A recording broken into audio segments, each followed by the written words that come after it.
Welcome to Occupations, the podcast, where we discuss what it's like to hold specific jobs.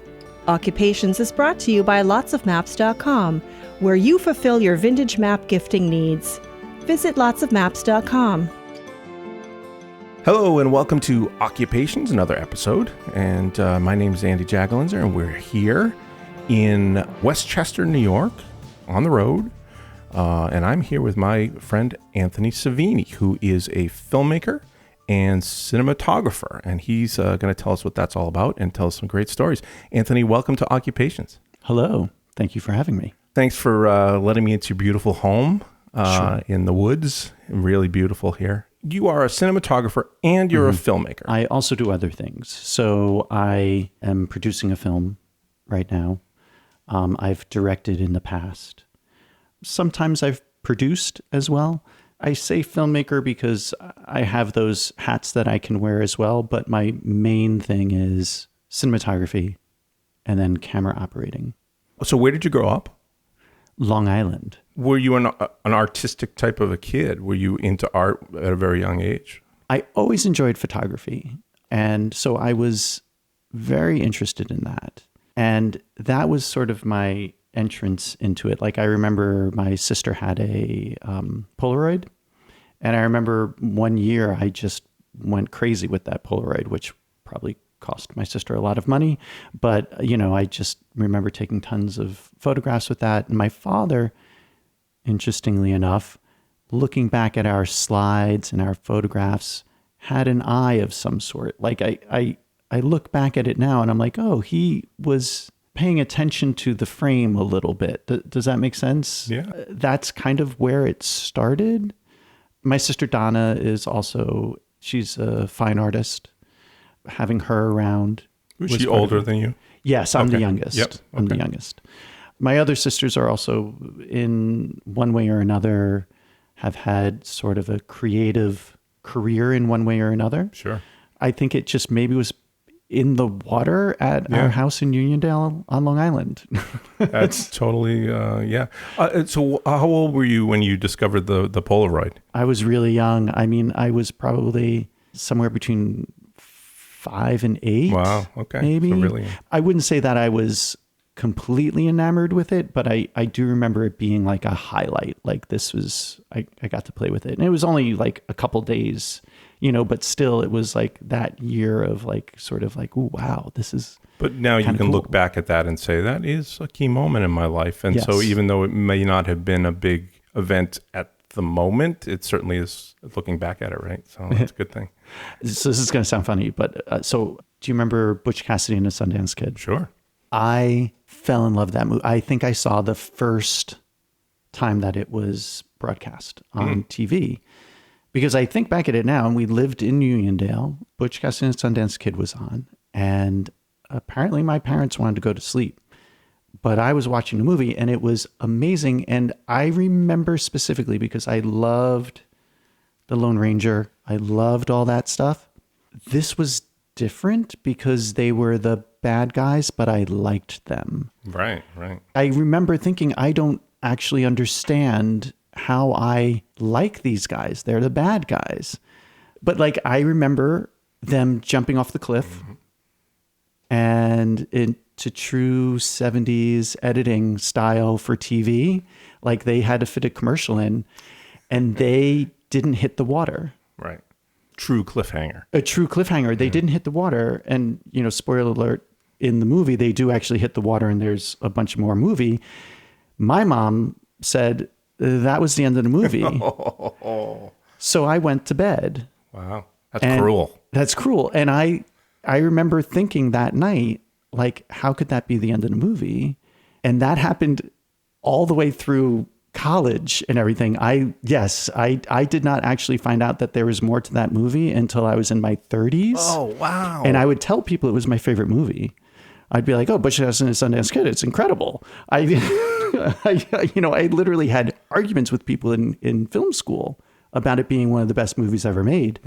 Clearly, they either didn't see it or thought that I was nuts because, you know, I didn't see the whole movie and had no idea what it was actually about. Now, did you know there was more to the movie? No, I didn't. Oh, so you didn't even know? I didn't know. I learned there was more to the movie because I was working as a camera assistant. I was on location in Nebraska, I think. The director was like, "Oh, they're showing Butch Cassidy and the Sundance Kid on, at the local college, and it's going to be outside and there's a screening." I'm like, "Oh my God, that's great. It's like my favorite movie." So I went and I remember watching it and thinking, this is amazing. It's really short. I remember thinking it's better than I thought. They're more complicated. These characters have dimension that I didn't realize as a 8-year-old, or maybe just forgot, but it's really short because this just feels like the first act. Right. And I was like, all right, I guess this is the movie. And I swear they jump off the cliff, and I hate crowds. So I got my backpack ready. They jump off the cliff. I stood up to walk out, to walk away. And then they hit the water. And I was like, oh my God. CGI is amazing. And I sat back down and watched the rest of the movie. And I was like, this is amazing. There's more to this movie. And then I understood. I'm like, my parents lied to me. Oh. A lot of people my age say Star Wars or Sure, of course. Star Trek Yeah. or what have you. When I am truly honest with myself, which isn't often, it's Butch Cassidy and the Sundance Kid. In that moment, kind of turned into a quest to understand story. It's clearly something when you're young, you don't realize that there's character development and all of that goes into these things. But clearly it's something that you've learned over the years. That's great. Yeah. So you finished high school? Finished high school. You were doing some photography in high school? I did. Yeah, I took photography classes in high school. I took some art classes as well. The usual stuff. Yep. Okay. What made you say, I need to pursue this? I was actually more into architecture in high school. We had a industrial design class, and that industrial design class, we took it in 9th grade, took it in 10th, took it in 11th, and I was with the same people through those 3 years. And the teacher, literally, to his credit, Mr. Davis, he asked the school if he could add one more year. And he asked us, after he got permission, he was just like, what if we did another year and you guys designed your own house? And I was like, that's amazing. So 12th grade, I designed a house. Is it the one we're in right now? What's really weird? It looks something like this, which is really weird. I didn't put it together until just now. Sure, Mr. Davis didn't design this house. We actually don't know who the architect is, so maybe he did. Or maybe it was you. He stole it. He stole it. Anyway, so I thought I was going to go into architecture. Through a bunch of circumstances, I met an architecture student, realized I don't want to do that. And because he was going nuts, and I met an engineering student, and he looked sharp. He had like a nice tie on. His hair was combed. You know what I mean? Like the whole thing. And I was just like, okay, engineering it is. So I went into engineering and was challenged a lot because it's, a lot of math and what have you, but also could not imagine myself doing that. I loved it. And I look back at it now and I think, gee, I probably would have really liked it. Nobody was telling me what it actually meant. They were just saying, here, draw this, here, figure out this problem. But what am I actually working towards? And I didn't understand that. Right. And I looked towards other avenues and I was just like, you know what? Photography. That's great. Yeah. So you packed your bags and off to Manhattan. Off to FIT. FIT. Yeah. So why FIT? Now, Fashion Institute of Technology, for those who don't know that. Where we met. That is not, yes, that's true.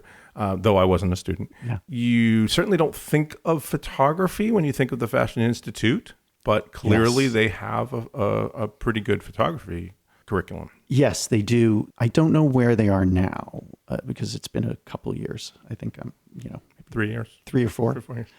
They, at the time, had a really good bunch of teachers. who were teaching us lots of different methods and thoughts and, really trying to expand our horizons. In high school, FIT had what they called Saturday Live, which I think they still have. Tom Carvalha is his name. He was a photographer. Mostly at that time, he was doing portraiture, but he had run the gambit. He had done fashion photography. He had done all sorts of photography. While taking Saturday Live, he was just like, what are you doing after high school? I don't know. I'm going to be an architect. Like I think at that time, I probably still thought I was going to be an architect. Sure. And he was like, why aren't you doing photography? And I was like, I don't know. I think I genuinely think I equated photographer equaled broke artist. Yeah. Right. Sure. In my mind. Sure. Like I wasn't thinking of it as something that you could do for a living. Right. So then when architecture, engineering sort of went to the wayside, I was just like, well, photography and FIT made sense because I knew Tom already and I knew the campus and I wanted to live in the city. So that's great. Checked all the boxes. So checked that's all great. the boxes. So you finished FIT, 2 years, correct? 2 years. And off to NYU. Off to NYU. All right. So what was attracting you at NYU? Step your game up a little bit more. So I applied to Cooper Union, UCLA, USC, NYU. I was aiming low and Cooper didn't take me. I think one of the U's took me. Mm-hmm. And NYU, when I went to pick up my portfolio, because I didn't have a film. Okay. I had to submit a portfolio, which I was like, whew, thank God they recognized that there's a little relationship here. When I went to pick it up and the person who I got it from was like, hold on a second, somebody wants to meet you. And this woman came out who I believe was the dean. I can't remember. She shook my hand and she was just like, we loved your portfolio, but they made an effort to get me there. Yeah. And they wanted me to go there. I wanted to do film because I was getting bored with still photographs by that point. I think I was just looking to do something that was more long form instead of here's a photograph. Okay, what's the next one? I wanted to do something more storytelling. She made a big effort. Like she knew what my portfolio looked like. It didn't seem like lip service. So you went 2 years at NYU and finished 2 up. years. And what did you take away from NYU? What was the... Wow. Yeah, I know. And it's a big question, but at the same time, there must have been something that sort of made it click for you. Film. Had you done any film work before even stepping into NYU? Yes. My friend Chris Warnock, who is a special effects person, he and I made films, mostly stop motion, when we were in grade school and junior high school. Mm. So we made these stop action movies that were amazing. Probably look like crap now, but at that time it was film. We had to literally take each frame and, wow. And it was, and then we'd have to develop it and then hope that it was okay. Had not made anything film wise from that moment. So it was, all brand new for the most part. And 10 years later, I was suddenly in film school. Hadn't made a film in that long. Mm. I was like, oops. But that's okay. Yeah. Obviously, NYU wanted you for your eye. I hope so. I hope that's what it was.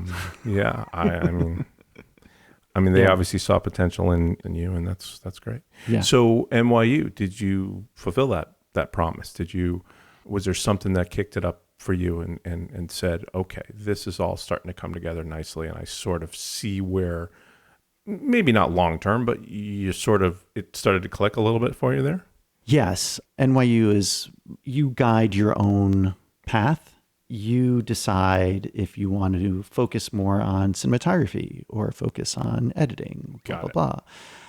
I assume you needed to spend a little time everywhere, though. Is that correct? Yes, okay. Exactly. I actually took a sound class mm-hmm. and a bunch of other stuff. So yes, you had to fulfill certain things, and then you could take your extra credits and put them towards whatever you wanted. I paid more attention to writing and story and trying to develop something more than just photography. When I first got there, I think I realized, like myself, there was a bunch of people who may not have had any experience in doing it before.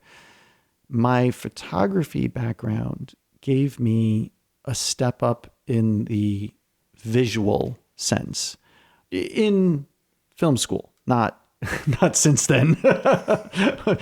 It leveled out pretty quickly.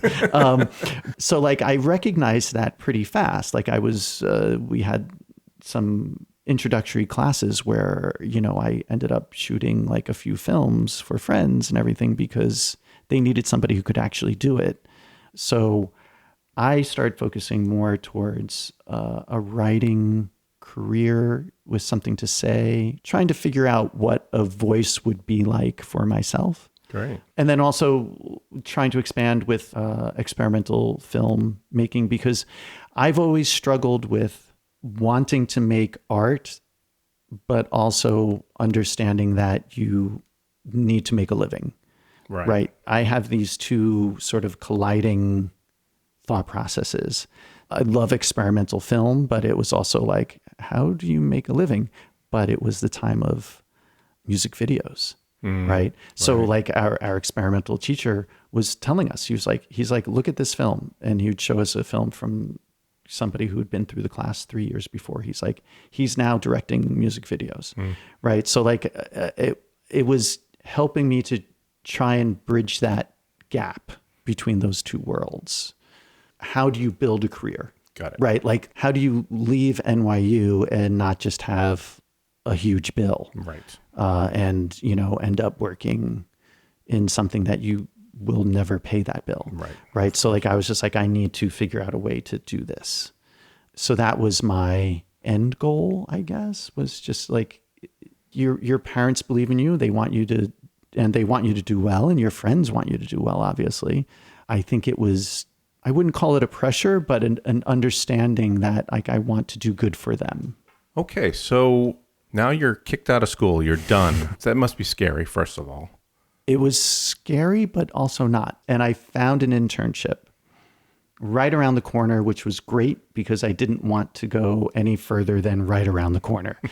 But it was with this little Japanese company called Little Magic. They're gone at this point. And Little Magic was making a TV series for Japanese television, and it was with photographers who were going to be doing video. So they saw me, photo person, who's now in film, and they were like, you're coming for this ride. So that was my last semester, was whenever I wasn't at school, I was working there. The transition was pretty swift and seamless for me. I wasn't making a ton of money there, but the experience to this day is highlighted in my mind. I met photographers who I had looked up to. I don't think they understood how much it meant for me to be like in the room with them, or like sitting at 7A at like 11 o'clock at night talking about photography. I don't think they understood that I knew as much about them as I did, because I was trying to be cool.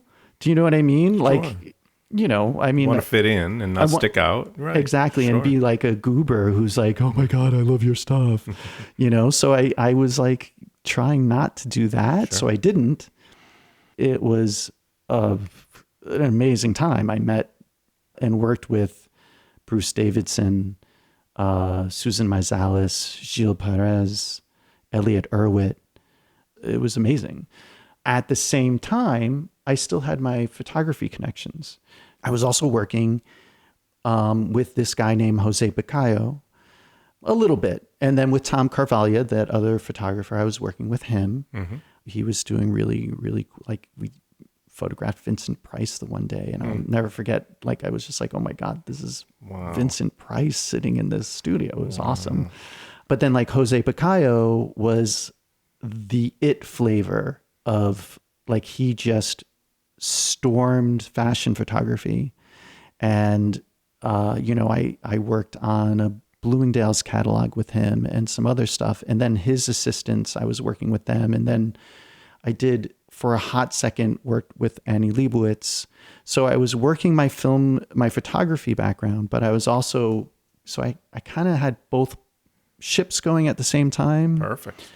Yeah. So it was A lot to juggle, I'm sure. a lot to juggle. Yeah. I missed a lot of opportunities, but I also had a lot of opportunities. Right, It was an interesting moment. I've always talked about internships being a vital, vital part of getting your foot in the door. Whether you're learning something or learning how not to do something, you're learning if you're paying attention. Yeah. Even if you're just getting coffee and doing nothing. Internships are such a life lesson. And it sounds like you were doing a lot more than just getting coffee, which is good. Yeah. But you were rubbing elbows with, in some cases, your heroes. Yeah. But also learning, I'm sure, an incredible amount as you were going. Oh, it was Or were you teaching them how to do their, funny. No, what we did was I did a simple language version of the footnotes of how to work the camera so that they didn't have to read the whole thing. Because it was pretty early on this was 92. So like small video cameras that you could broadcast with were not there yet. Not on your phone, like these phones didn't exist. Cell phones didn't exist, but like the Landlines. Landlines were. Landlines, exactly. We all had beepers. So there weren't rotary dial video cameras on your phone? I guess not. They knew the camera, but they didn't, it wasn't second nature to them like their still cameras would be. Right. So I wrote up that sort of thing, and then I would be their assistant while we went out and shot. And I learned so much. Like Bruce Davidson yelled at me the one day, like you wouldn't believe. And I learned really quickly. It's like, okay, when I say I'm ready, I should be ready. Like I shouldn't be almost ready. I should be ready.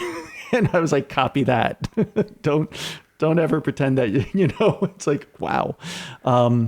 But as a side note, I thought he hated me, because it's like, I'm this young whippersnapper. He invited me up to his place after the shoot was over. We were done. We edited and everything. And he was like, come up to the apartment. I was like, all right. So I went up to the Upper West Side, and he had one of those apartments that were several apartments, but they connected them. Do you know what I mean? Yeah, absolutely. Broke some walls down and connected them all. Yeah. He was always gruff. He was always sort of, which is why I think I couldn't read. And he like opened the door. And he's like, oh, yeah, come in. And he just walked away. And so I walked after him. And then we kind of walked through the maze of like, this apartment was put to this apartment. And then, right. And then we get to a kitchen, and he walks through, and there's an old gentleman who I look at him and I'm like, I know that guy, but I don't know who he is. Right. And he's sitting there cross-legged with a cup of tea. And he like looks up at me like, oh, there's somebody else in the space. And then Bruce comes back in and he goes, oh, Anthony, Ilya Kazan, Anthony. Oh, and I'm like, hi. And then I just walked by, and then we left a different way. So I never saw Ilya again, but there he was. Right. And then Bruce, he handed me a photograph that he had signed as like a thank you. And I was like, wow, I thought this man hated me. That's very great that he didn't. Wow. So was it thank you for letting me yell at you? Yeah, thank you for letting me yell at you. He probably did feel bad. He did really let me have it. It was obviously it's years ago, it's decades ago, and I still remember it. So are you now yelling at your young whippersnappers? All the time. Okay. All the time. Lessons learned. Yep. Very exactly. good. Yell Important. at people. Excellent. They'll remember you. And I assume you're still hanging out with Ilya Kazan. Oh, yeah, of course. Yeah. All the time. Awesome. Sure. Lotsofmaps.com. Vintage, local, national, and world maps for an affordable price. 99% of our maps are $25 or less. Great as gifts. Frame them or put them under glass for your home, vacation home, or as a memory of a special place. Lotsofmaps.com. Okay, so you finished NYU. Yep. You were working at Little Magic. What happened there? Did that project end, or what happened to, or did you find something different to propel you to something new and exciting? I think it was a little bit of both. Okay. Little Magic was mostly distribution. Okay. So they would take shows from the United States and distribute them in Japan. So for example, Twin Peaks. I was a huge Twin Peaks fan. They distributed Twin Peaks in Japan, or at least facilitated the distribution. The show that we made, I think, it was a one-off. Right. So they were sort of winding down. And then Insignia Films, the producer, wrote to the producers over at Little Magic saying, hey, do you have any interns that you like or PAs that might come over? And Insignia is Stephen Ives, still making great films and American Experience films to this day. Wow. It was Michael Cantor and Stephen Ives were kind of the two people there. And Ken Burns was the executive producer of a project that they were making called The West. And I started there as an intern. I just went in, they interviewed me, and they're like, all right, sounds great. Can you come and be our intern? Wow. And I was like, sure. A few months later, I was on the road for 2 months with them out in the middle of nowhere shooting the American West. Wow. Not shooting, but being the intern. Right. Not even the PA yet, but just the intern. So what kind of responsibilities did you have on the road with them? I like to say that job ruined me for the rest of my life. It was so much fun. So they had a Suburban. I would fly into Denver. I'd pick up the truck, and then I would drive to South Dakota, Rapid City, to pick up the crew. Because the last time that the truck was used, it was in Denver. Right, somebody dropped it there, but now we needed it. So I would go out early. I would pick it up, and then I would drive to Rapid City. I'd pick up the crew. We would shoot for 5 to 6 days, whatever it was. And then Michael Cantor would say, he would just be like, we would talk on the phone, and he would say, I don't care where you go. I don't care what you do. Just be in Sioux City on the 10th, which would be like 6 days later. Wow. The one time he literally said, you could come back to New York if you wanted to, just be in Sioux City. And wow. Right? I wasn't getting paid, but they would pay for everything. Mm-hmm. So I would, drive around. Wow. I would just the one time I was in, oh God, I just realized that they might listen to this. Oh man. Too late. Anyway, so No, too late. Exactly. No, it's not. They probably know all this. That ruined me. Well, one, working with Stephen, working with Buddy Squires, who within the documentary world, Buddy Squires is up there with Ken, right? Like the two of them. To work with them, Michael Cantor was always amazing. It was like a second film school, right? Does that make sense? Absolutely. And then on top of it, I would have these mini vacations where I would drive around the country. It spoiled me to drive into the mountains, to drive Rocky Ridge, to get there for sunrise. Like we would wake up at 3:45 in the morning was regular, so that we would be standing on location to get sunrise someplace. I found a bullet at the Battle of Little Bighorn. We're standing on this berm and we're overlooking the graves. And I looked down and I was like, what the hell is that thing? And I picked it up and I looked at it and I showed it to the ranger and I was just like, is this a bullet? And he took it and he was like, yes, that's a bullet. And, now the park owns it. Like I was a 20-something-year-old kid, and these were these little experiences that I genuinely never thought I was going to have, and so it was amazing. And it was like a second film school, like I was saying, being with those people. Right. So I know that in the film industry, you're not working on one show until the end, and then you're off for a while, and then you find another show. You're constantly doing work on different things. I want to say what's next, but I know that there was a lot of things happening at the same time. So what kind of projects were you doing at the time? And maybe sort of just briefly run through a few of the things that you were working on at that point after the West.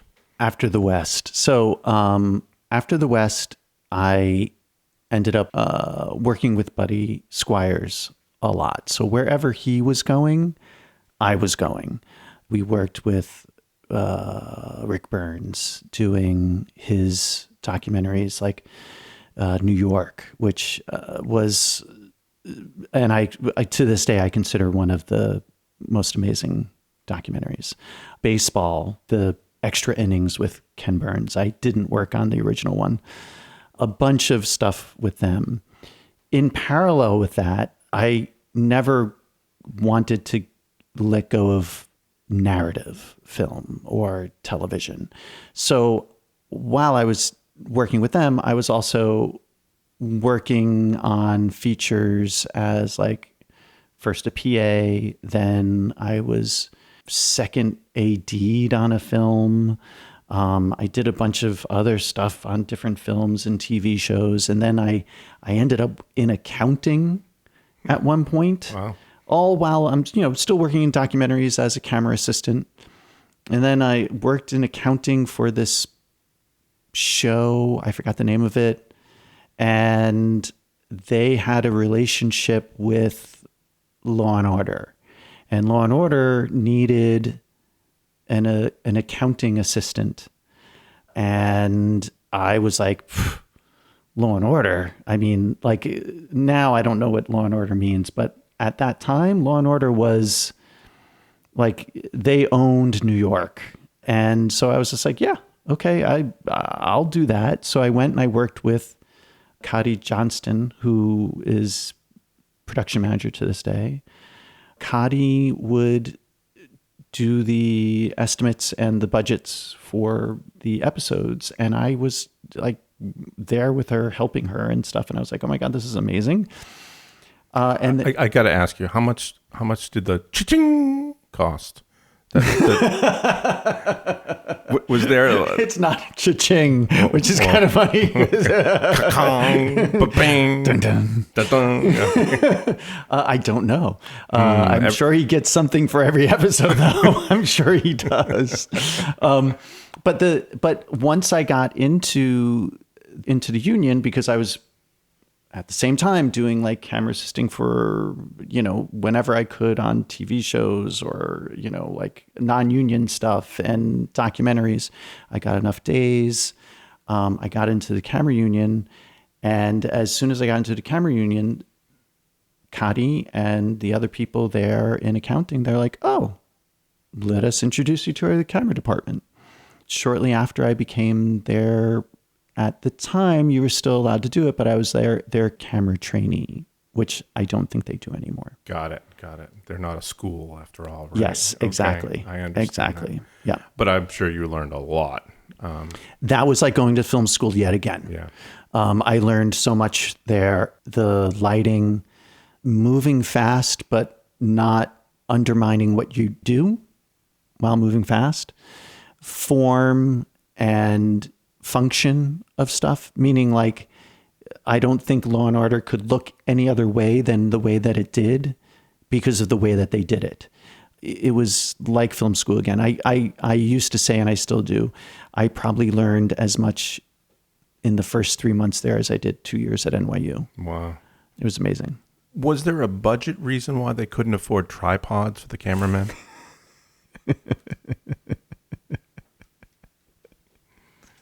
It was totally budget.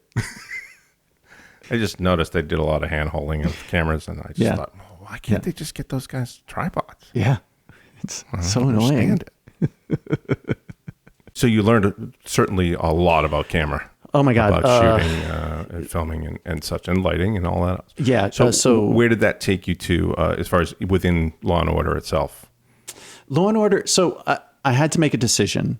this is where I think my career made a turn that I can't say I regret, but I made a decision to go in a direction that made certain choices that I didn't understand at the time.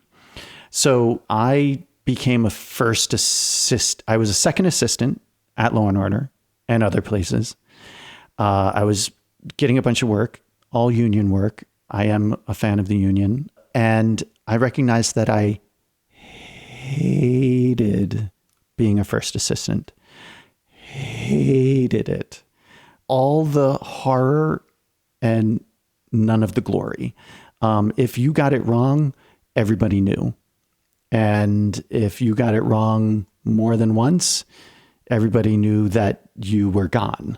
Wow. I'm making it sound worse than it was, but it was film. It was 35 millimeter. It was Panavision. Panavision, cameras, you have to really finesse them and make them work right. And I was not that guy. And I knew I couldn't do that. So I had to make a decision. So it was like either lean more into just staying as a camera assistant or try and jump over and come back as a camera operator. Jump over being a first assistant, which doesn't work. Just as a side note. It does, but it's not the same. So I leaned into my documentary world at that point. I still stayed, I kept my fingers in the camera assisting world, but when you end up shooting documentaries and you are the cinematographer, and no matter what, I do love a story, you are more connected as the cinematographer in a documentary than you are as a camera assistant, maybe sometimes even just sitting on the truck, right? Like you're just doing whatever it is. I think I just gravitated closer to wanting to be closer to the story itself. So I ended up moving in that direction more to stay away from being a first assistant. First assistants who can do it are worth their weight in gold as far as I'm concerned. It's amazing. I can't do it. Can't do it. Interesting. You were doing a whole bunch of things. Whole bunch of things. What was your true focus, and what was your biggest project you were working on? Was it personal? Was it your work? Or was it, because I know you've done a lot of things on your own? Yeah. Or were you still working for other people? And it was mostly other people's stuff. Okay. Buddy Squires, Ken Burns, Rick Burns, Alan Moore, who's another cinematographer, they kept me very busy. So it was not hard to just sort of lean into that and be there. And then there was another company that did like after school specials. So I worked with them a lot. I shot a feature, did some of my own photography again, believe it or not, but not much.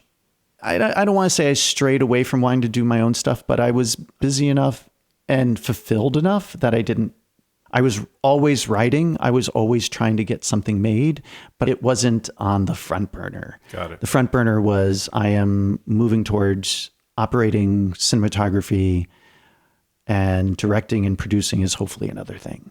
And meanwhile, you're doing all kinds of other things too, lighting, and you were dipping yourself into all kinds of things. I know you were doing some TV other than Law and Order. You were doing other TV things as well. Yeah. So Buddy Squires, ended up working with this other guy, Bill Guttentag, on a TV series, another Law and Order TV series out in San Diego. And they brought me on as sort of like the long-term in-house cinematographer. I was not getting paid as much as the other guys, but I was there full time. So if, the other guys would come in and out, but I was there 5 days a week. I was there, I think 6 or 7 months a year. Wow. Living in San Diego. That really gave me the opportunity to build my confidence in being a good storyteller with a camera, if that makes sense. Absolutely. So that show, it was called Crime and Punishment. From Crime and Punishment, I moved back to New York City, and Steve Kazmierski, who's another really great influence on my life, is a cinematographer. He was working on a little TV show for the BBC. And he was just like, you want to help me out on it? And I was like, sure. So we started working on, it was called What Not to Wear. And he moved on to do other stuff. And I ended up shooting What Not to Wear for a while, which was really bizarre. I was just like, what is this weird place of it's reality, but it's not, what is this thing? And I didn't understand, I know that sounds weird because I was coming from documentary. I didn't really pay attention to that world. So I didn't really know it, but I was like, oh, okay, yeah. I could see how my skills fit there. So I just... A lot of the same characters from FIT. A lot of... Exactly. That became quite the show. It was quite the show. I was there for a few years. And again, still doing other stuff. I made a short film. I did some art photography for a while. I had some gallery shows. I was still working for Ken, still working for Rick. I think the way that I survived was that in New York, you really have to constantly have your feelers out and not just rely on one thing. Otherwise, you can end up in trouble. So you, at one point in this conversation, you talked about NYU being a place where you were trying to figure out how to make a career out of this. Yeah. You were being paid at this point. So you had made a career out of this. Yeah, this is... mission accomplished. Yes. Yeah. This is easily 10 years after NYU. Yeah. Great. Yeah. So I remember you came up to Boston for a What Not to Wear episode, actually. You were filming in Cambridge. And, right. And I popped in and said hello. My God. And that was great. But I also know you spent another little bit of time, not long after that, working on was it a reality show? I think it was a short-lived reality show. And it was about guys who moved pianos or something. Yes. Death Wish Movers, I think is the name of the show and the company. Right. Yeah. And they moved pianos. That was, oh my God.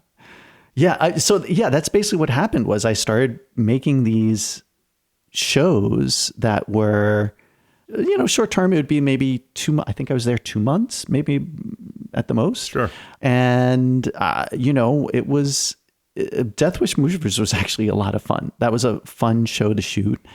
And then another show that I shot was a show, it was so much fun, was Sandhogs, which was down in the tunnels under New York City, building new tunnels under New York City. Wow. For anyone who's in New York right now, it was like it just opened now, and we shot 10 years ago. It was the East Side access into Grand Central. That's what we were filming. Wow. Right? Like it's so long ago, but it just opened. I started shooting these docu-reality shows, one after another. Each one had its own challenges, right? Nothing was not challenging me in one way or another. Death Wish Movers was, just watching a bunch of guys move pianos, but like fearing for their lives every time they did it. Like they did the craziest things to get pianos out of houses. Sandhogs, it was a mental game as well because we were shooting during the winter. I would go into a tunnel before the sun got up and it would be setting by the time we came out. So, the only time I saw the sun was during the weekends, on top of being in situations where people potentially, thankfully not often, but potentially could die. I also shot a pilot on surgery where we filmed surgeries. Wow. And it was amazing. It was crazy. I shot a heart transplant, a kidney transplant, all of these things. Then at the same time, I was also operating on like feature films and stuff like that. So I operated on a couple films, one called Live, another one called Little Boxes. And then I ended up making a film with some friends about Dungeons and Dragons. And that sort of started the next sort of phase of my life in a way. Sure. I remember you working on that, and I believe you had some issues. It was a tough one. So you were making this film with your friends. Yes. Now that is a tough situation, right? Working is. with your friends, working with your family is always touchy. Hard. I know you had some issues with this situation. Yeah. So like I, knew these guys for a long time. I was talking to a lawyer about the film industry and films and television and ideas. They said 80% of ideas fail as they start because nobody talked about the business. Nobody talked about how it was actually going to happen and who was responsible for what. And that lesson, which I thought I had learned, I had not. I have now since most certainly learned that lesson, but it was a big learning moment to understand that things change, times change them, actions change them. It was a tough time. Lotsofmaps.com. Vintage, local, national, and world maps for an affordable price. 99% of our maps are $25 or less. Great as gifts. Frame them or put them under glass for your home, vacation home, or as a memory of a special place. Lotsofmaps.com. Dungeons and Dragons absorbed a lot of my life for many years. And I think that's why I just can't not talk about it. I was really looking to keep my career going while making the film, or at least trying to keep the film alive. And I had a lot of bills. I was paying lawyers. I was, right. So I was, friends of mine from What Not to Wear had moved over to AOL.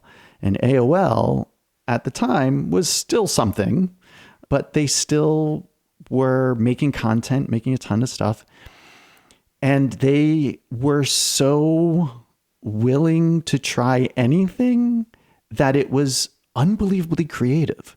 They gave us money to try things and to make things and to hopefully make good things that people would watch. So I ended up doing a lot with them, making a lot of stuff with other web providers that were looking to make, they call them pans and hands. Do you know it's essentially those overhead videos where somebody's cooking something and then you have and then you have the other shots that are coming in from other directions. Did a ton of pans and hands.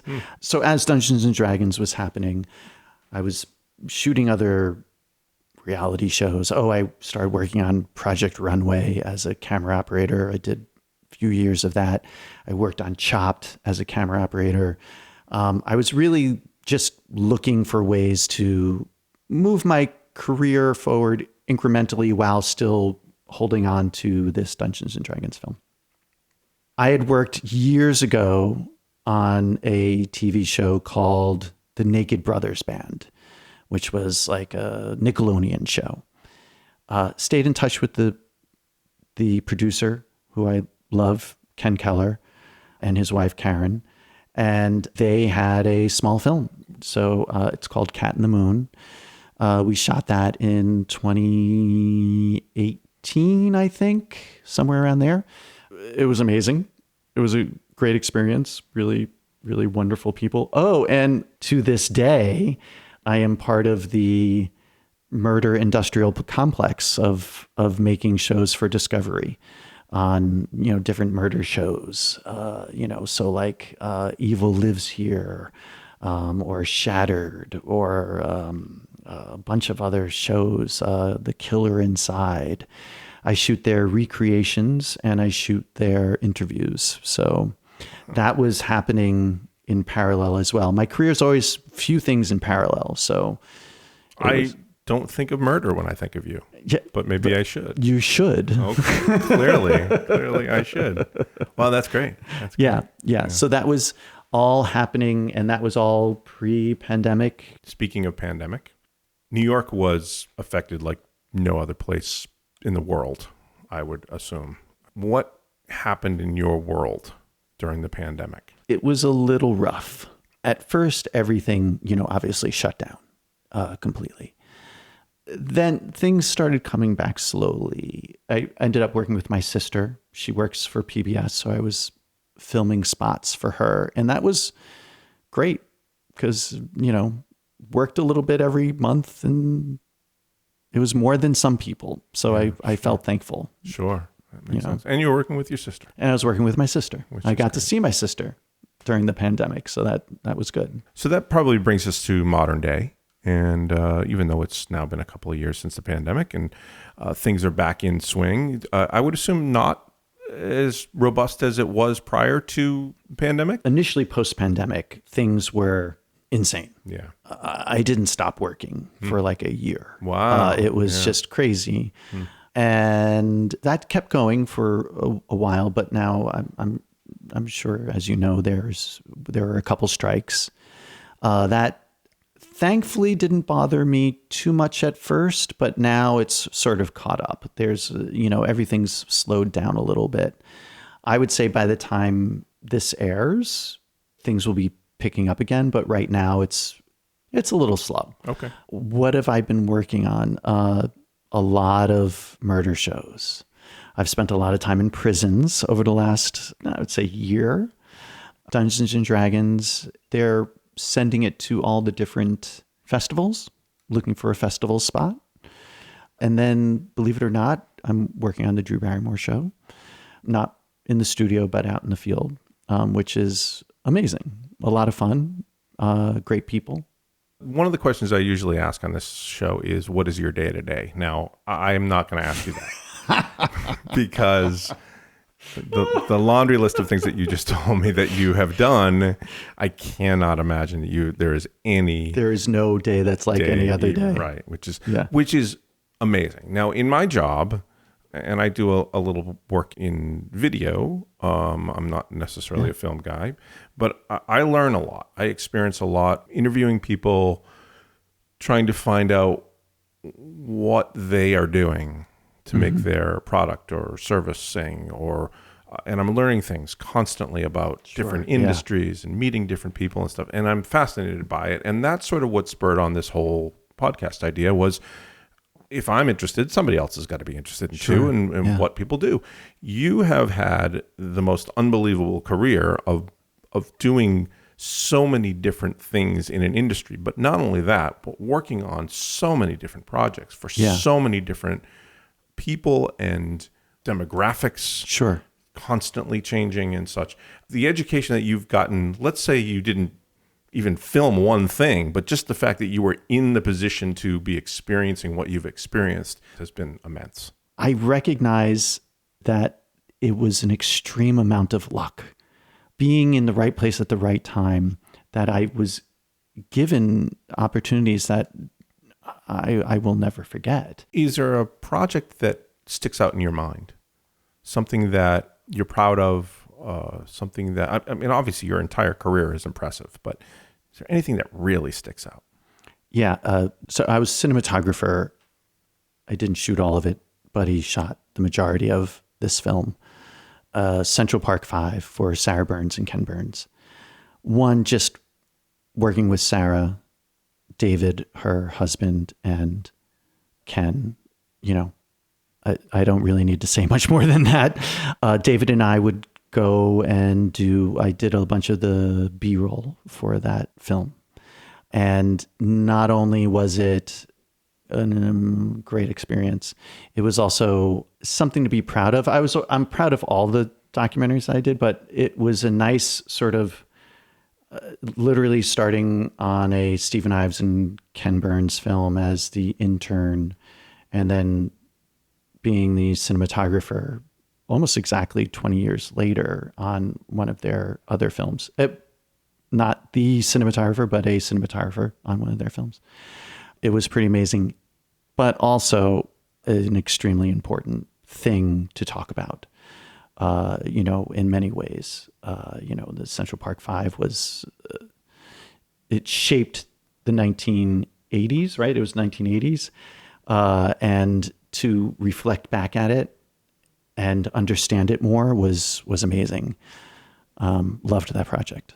The film industry in itself can be a really cruel place. It's a tough business. And New York itself is tough and competitive, ultra competitive. I know there's a factor in there that you have over probably anybody else in this industry. Is not only are you capable, you're one of the nicest guys I've ever met. And I am now. and I mean that. I genuinely mean that. And I imagine that you're easy to get along with. You're intelligent. You're thoughtful. You're kind and considerate. That's got to be a big plus in your book. And I'm not trying to make your head, huge. No, well, but because I always think about the places that I've failed, right? Like where the situation gets the best of me and I do yell or I do, right? So like I carry those with me, those moments where like I could have been the better person there. And everybody has a breaking point. Exactly. And clearly. But a lot of people wear it on their shirt constantly. And I can't imagine that's who you are. So yes, so I taught for a little bit among all the other things that I did. Because you had a lot of time on your hands. I had a lot of time on my hands. I lost money every day I taught, but it was a wonderful thing. Like I'm still in touch with some of the students and everything because they were, anyway. The thing that I say is having the abilities is not even half of the battle to get a job or a position in this industry. If you're working on a narrative TV show, you are working 12 hours a day with people close to them. And when I say close, I mean close, like physically close. You want people you like. Yeah. Somebody that you get along with, and that when you're not working for those few minutes here and there that you're not working, you don't feel awkward and like, how's the weather? Right. You want to be able to genuinely talk to them. I always felt like being a good person as much as I could was a better thing to do. And to your point, if you're the guy who always complains, people don't want to work with that. I recently was in that situation where I was told one of the reasons that they hire me is because of who I am.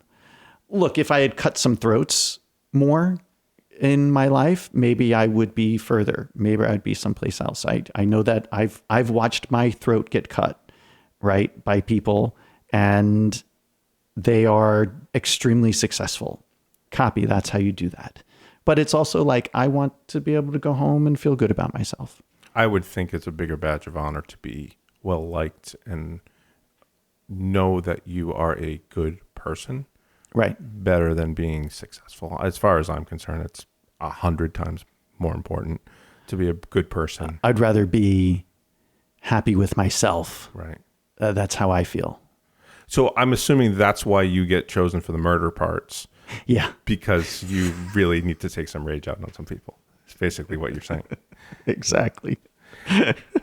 Circling back to the business itself, this is a tough business, can be a very tough business. Very, very. I'm going to assume, and correct me if I'm wrong, but you're being a great guy. And again, this does not take away from your talent because clearly you've got talent. But that has got to have made it a little easier in the end, having a reputation as a really good person. At the end of the day, for most people, it's about finding that family that you like to hang out with. The film industry is clearly, just looking at your history, there's a lot of parts and pieces.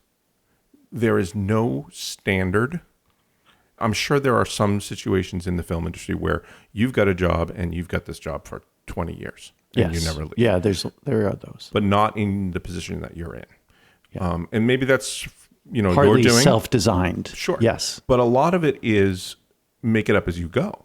Art in itself is hard for one person to describe what makes it sing for that particular person. So if you're presenting something to somebody, they may look at it in a totally different way. How do you navigate that? Understanding there's a common language, I'm sure, to some degree, but you may like something that I don't.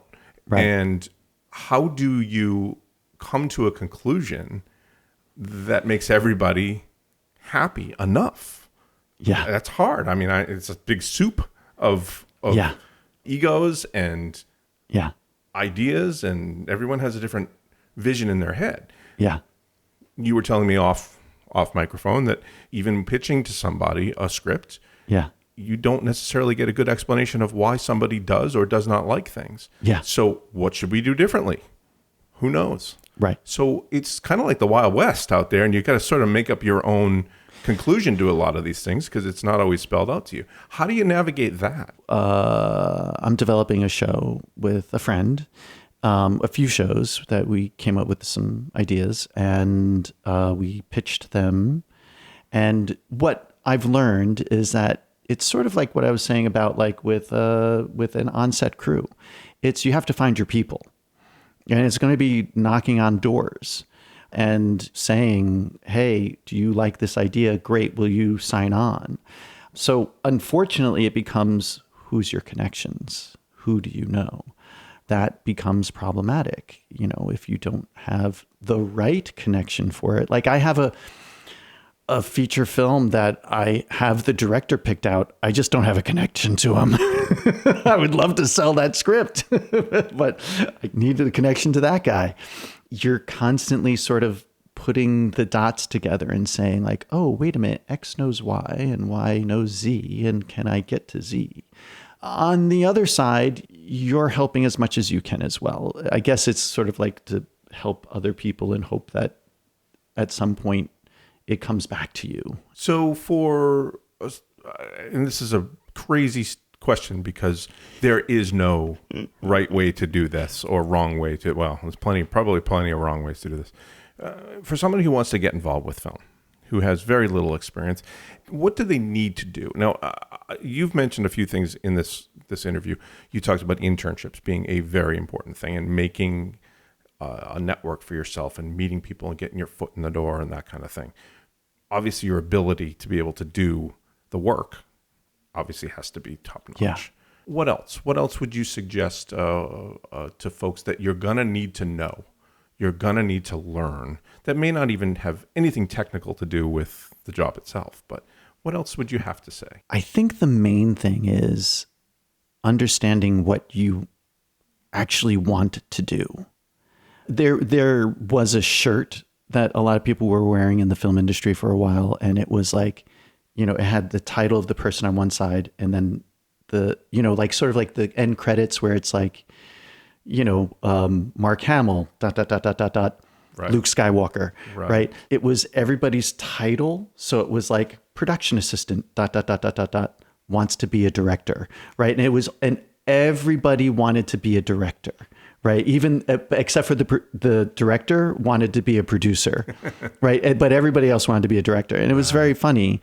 When I was on Law and Order, I remember us complaining about the job, and we were in the cab of the truck with the Teamster.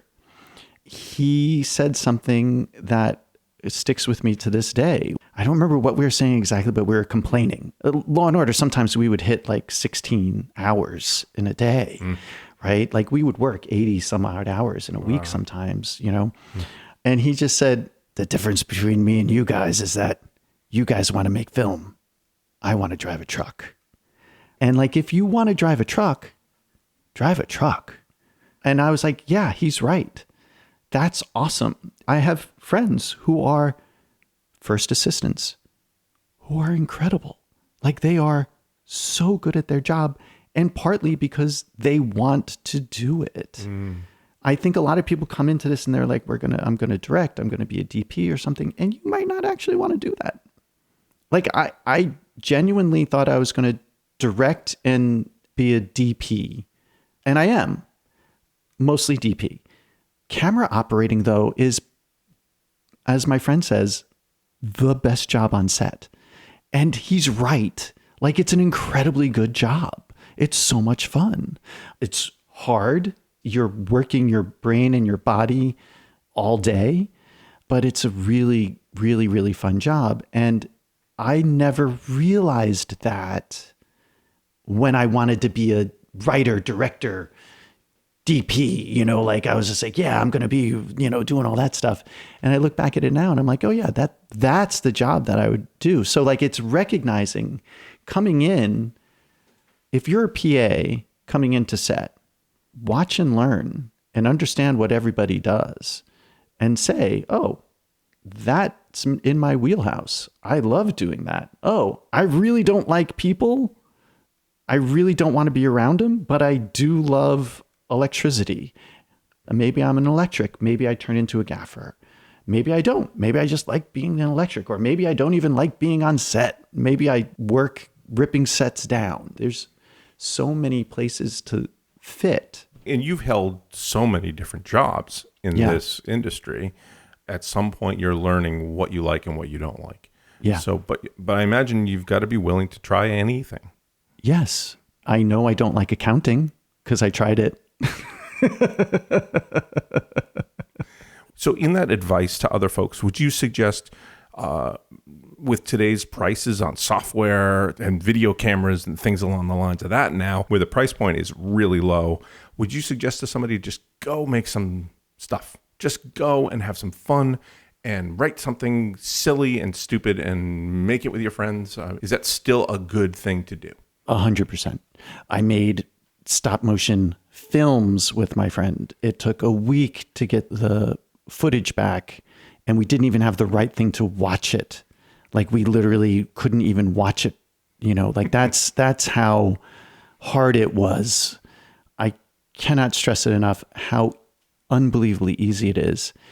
And the sooner you learn that it doesn't matter how something is made, it's how it's told, that's the most important thing.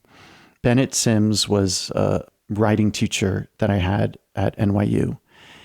And it was, the height of film being king, and he came in the one day and he sat there and he rubbed his beard. And he said, I was thinking about it. And I'm doing his finger because this is how he talked. I was thinking about it. And I realized that video is a better way to film things than film. And he did that to piss us off and to yell at us. Literally the place blew up. And he just kept saying things like, well, it's all these perfect, beautiful little lines. It gets out of the way of telling a story. And I suddenly realized he's telling us, get out of the way of telling your story. Nobody cares. If you have the best looking show in the world and it sucks, it sucks. It's as simple as that. So start filming now and see how you don't know how to tell a story and how you do know how to tell a story. And once you start understanding how you do know how to tell a story, hopefully other people will notice as well. And then eventually you'll be telling me what to do. One common denominator in all of my occupations podcasts is the word passion. Everyone that I've chosen to this point has a passion for what they do. Yeah. I can see it in your eyes, and I've known you for years, and I know you love what you do. Yeah. Not everything, I'm sure. Absolutely. But there is a passion inside of you. What is the passion, that fire that burns in you and makes you happy to do what you do? I know people who work is work. Or for that matter, work just allows them to have the life that they want. If you have a certain thing that you want and you're okay with going to work 40 hours a week to do something else, to just have this life, that's a great way to live in this country. I usually at one point in the day when I'm working will look at the screen or look around me and say to myself, that's a cool shot. Or as my friend and I, gaffer that I used to work with a ton, at the end of each day, or each shoot, I should say, one of us would look at the other and just say we fooled them again, into believing, basically into believing that we actually know what we're doing. It's that I'm fearful is not in any other career that I am capable of doing, right? With the skill sets that I have. And so the passion is driven by that being able to make what I call like the chocolate of an image, like, because I love chocolate and I love the spots that if I could eat the image, those are the spots that I would eat first. That sounds really weird, but that's the way that I put it. You're giving away your secrets. So the secret ingredient in all your films is chocolate. Yes, exactly. Before you call it a career, is there something that you want to do in this business that you haven't done yet? Yes. I've directed a short and a pilot, a couple other little things. I would love to direct, but also, but actually more so, I think, write something. That's really, because I do enjoy telling a story. Even visually, telling a story is important. I think that's honestly why I end up in documentaries, because I'm looking to tell a story visually, not just capture images. Writing something. Have you been doing any of that? Mostly I've been developing ideas at this point. I used to write a lot more.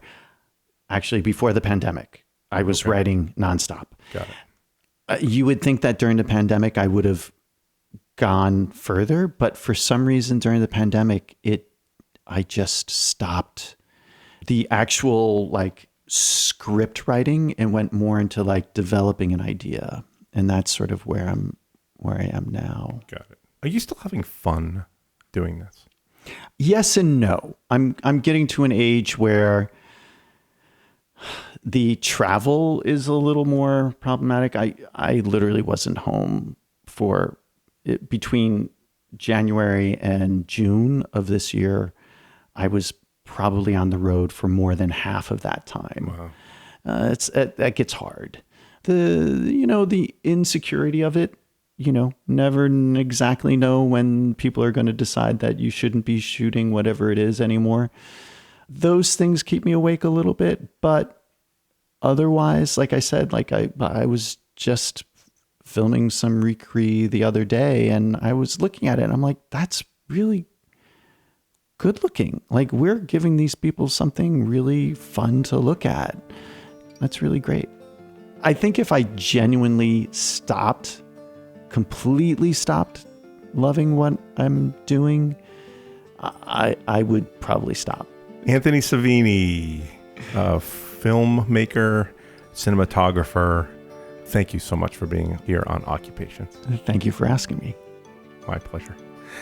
Join us again for another episode of Occupations, coming soon.